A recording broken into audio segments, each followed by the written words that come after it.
বিসমিল্লাহির রহমানির রহিম। কেমন আছেন সবাই? বর্তমানে তারেক রহমান এবং সজীব ওয়াজেদ জয় এই দুইজনকে নিয়ে আমাদের তথাকথিত কিছু রাজনৈতিক বিশ্লেষক একে অপরের সাথে কম্পেয়ার করে। যাই হোক, এই দুজন ব্যক্তিকে নিয়ে আমার মতন ক্ষুদ্র একটা মানুষ কিছু বলা আসলে ঠিক হবে না। আমার কিছু উপলব্ধি আছে, এই উপলব্ধিটা আমি শেয়ার করতে চাচ্ছি। একজন প্রকৃত রাজনৈতিক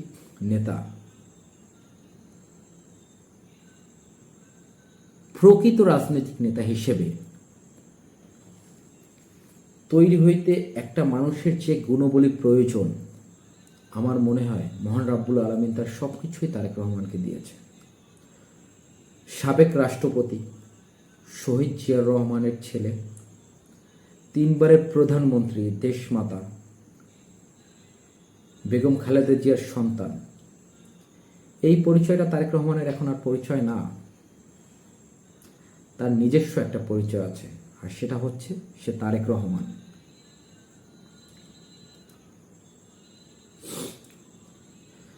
একজন সত্যিকারের, একজন প্রকৃত রাজনৈতিক নেতা হিসেবে তৈরি হওয়ার জন্য তারেক রহমানের অবদান অনস্বীকার্য। রাজনীতিতে আসার আগেই সে সারা বাংলাদেশটা চষে বেরিয়েছে রাজনীতি বোঝার জন্য, রাজনৈতিক আদর্শে নিজেকে গড়ে তোলার জন্য, তার নিজের দলের মানুষের কাছে যাওয়ার জন্য, তার নিজের দলকে শক্তিশালী করার জন্য এবং বাংলাদেশের আপামর জনসাধারণ, গরিব দুঃখী মেহনতি মানুষের দুঃখ দুর্দশা নিজ চোখে দেখার জন্য, বোঝার জন্য, উপলব্ধি করার জন্য সারা বাংলাদেশ সে চষে বেরিয়েছে। এটা রাজনীতিতে আসার আগেই। ছোট্ট একটা উদাহরণ,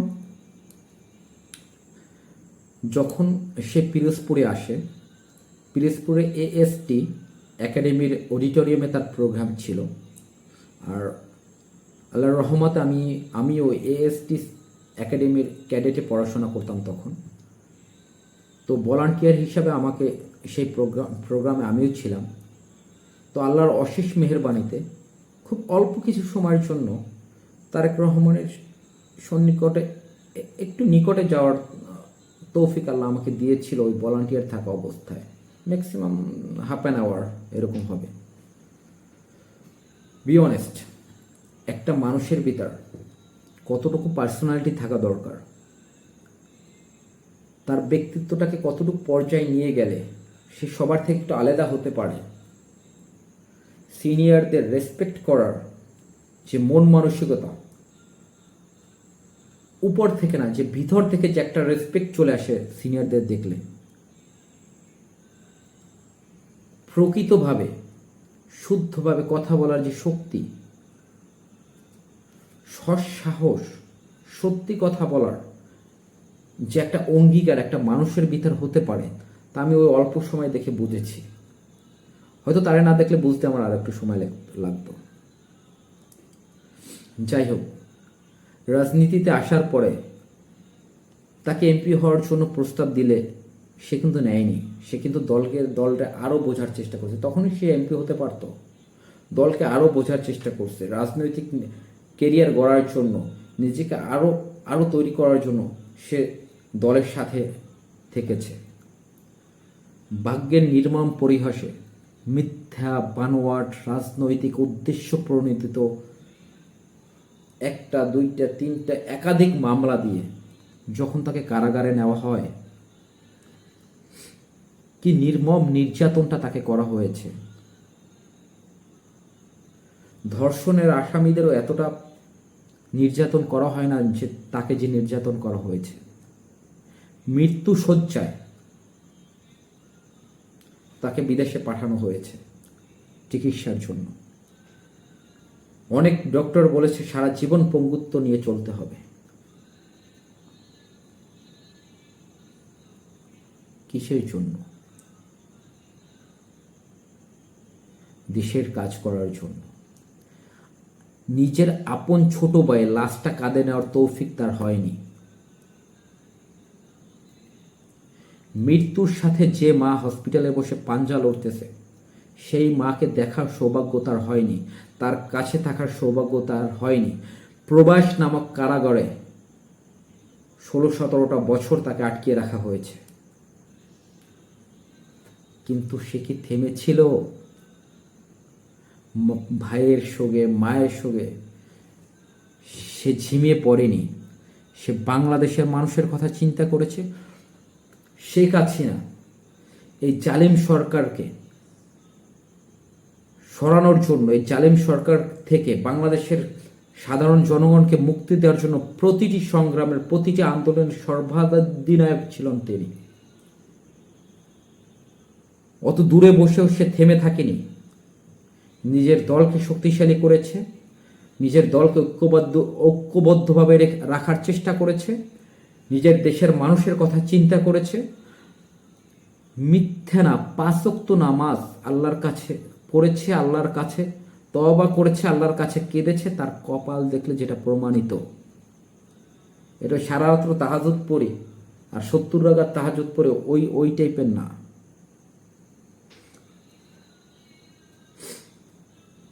একটা মানুষের উপর কতটা নির্যাতন হতে পারে, কতটা সে নির্যাতিত হতে পারে,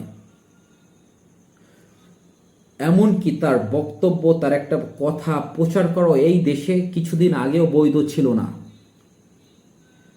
তারপরও সে কিছু সামাজিক মাধ্যম থেকে কিছু কথা আমরা পেয়েছি, কিছু কথা শুনেছি। সত্যিকার অর্থে কি, যদি তারে যে পরিমাণ অত্যাচার করা হয়েছে, তারে যে পরিমাণ তার উপর নির্যাতন করা হয়েছে, সেই নির্যাতনের স্বীয় ভাগও যদি আমাকে করা হইতো, আমি বলতাম এই রাজনীতি তো জীবনেও করবো না, আমার মাকে দিয়ে যাও, আল্লাহ আমি ভালো থাকি, এখানে কাজ করে খাই, ভাই তোমাদের কাছে আর জীবনে যাব না। এটা আমার কথা, কারণ আমি সাধারণ। তো তারেক রহমান সাধারণ না, সে সাধারণ থেকে উপরে। তারেক রহমানের সাথে যদি তুলনা করতে হয়, তারেক রহমানের কষ্টটা আমি এখানে সম্পূর্ণভাবে আপনাদের কাছে তুলে ধরার সময় আমার হবে না। তাকে যদি উপলব্ধি করতে পারেন, কি অবস্থায় থেকে কি পরিস্থিতিতে তাকে কোথায় নিয়ে যাওয়া হয়েছে, কতটা কষ্ট, কতটা নির্যাতনের ভিতর তাকে রাখা হয়েছে, তাহলে তার তুলনা যদি করতে হয়, তাহলে গান্ধীজির সাথে করেন, নেলসন ম্যান্ডেলার সাথে করেন, জর্জ ওয়াশিংটনের সাথে করেন, সজীব ওয়াজেদ জয়ের সাথে না প্লিজ। সজীব ওয়াজেদ জয় শেখ হাসিনার ছেলে, ঠিক আছে। আপনারা যারা আওয়ামী লীগ করেন, আপনারা একটু বুকে হাতে রাখে বলেন তো, আপনাদের কাছে মনে হয় কিনা এই শেখ হাসিনার ছেলে? ন্যূনতম রাজনৈতিক সেন্স কি তার ভিতরে আছে? একজন রাজনৈতিক নেতা, সে সকালে এক কথা বলতেছে, দুপুরে আর এক কথা বলতেছে, সন্ধ্যার সময় সেই কথাটা আবার তাকে ধরাই দিলে বলতেছে না আমি এটা তো আবেগের বশতে বলেছি। আবেগের বশতে সে একটা দেশে, তার দেশের সাথে অন্য একটা দেশের সাথে যুদ্ধ বাজাই দেওয়ার কাজ করতেছে।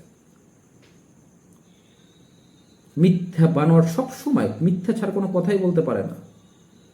আর একটা কথা হচ্ছে, আমাদের প্রিয়, আমার ব্যক্তিগতভাবে আমার খুবই প্রিয় একজন ব্যক্তি গোলাম মাওলা রনি ভাই, কিছুদিন আগে টকশোতে দেখলাম, বলল যে এই শেখ হাসিনার নির্দেশে সে এই সজীব জয়কে রাজনীতিতে নেওয়ার জন্য চেষ্টা করেছে, রাজনৈতিক নেতা হিসাবে কিভাবে তৈরি করা যায়, এই কাজগুলো শেখ হাসিনা নির্দেশে করতে চেয়েছিল, করার ট্রাই করছে, পারেনি।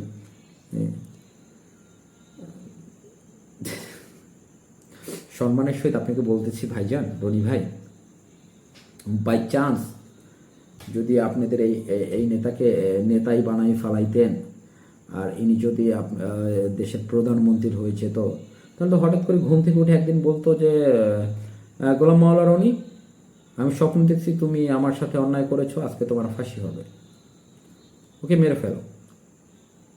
সন্ধ্যার সময় ডেকে বলতো যে গোলাম মাওলা রনিকে নিয়ে আসো, তো ওরা আমি রাষ্ট্রপতি বানাই দেব। তখন পাশে একজন যদি কেউ বলতো না, তার তো সকালে মেরে মেরে ফেলছি, সে বলতো, ও জয় বলতো, তা আমি আবেগের বশত তারে মেরে ফেলছি। ভাই আপনি বলেন, জয় অনেক লেখাপড়া করছে, অনেক শিক্ষিত, অনেক, এর জন্য একটু পাগলাটে কথা বলে, উল্টা পুল্টা কথা বলে। ঠিক আছে, সে অনেক লেখাপড়া করেছে, খুব ভালো মানে কোনো সায়েন্টিস্ট হবে, কোনো ভালো জায়গার একটা প্রফেসর, সে ভালো লেখাপড়া করছে, ওকে। কিন্তু ভাই, গ্রামে যারা হাল চাষ করে, ধান খেতে গরু দিয়ে হাল চাষ করে, ছাগল দিয়ে হাল চাষ হয় না ভাই। আওয়ামী লীগের ছিলেন, বিএনপির সংসদ প্রার্থী ছিলেন, ভালো, এতটুকু কথা সত্যি বলতেই পারেন যে ছাগলটে না নিয়ে এসে ভালো করেছেন, আর এটা সব জনসম্মুখে বলাটা অনেক বড় কিছু ক্রেডিটের আমার মনে হয় না। যাই হোক, তারপর আপনি সত্য বলেছেন, ধন্যবাদ। আর তাকে আনতে পারেন না, এর জন্য আল্লাহকে ধন্যবাদ।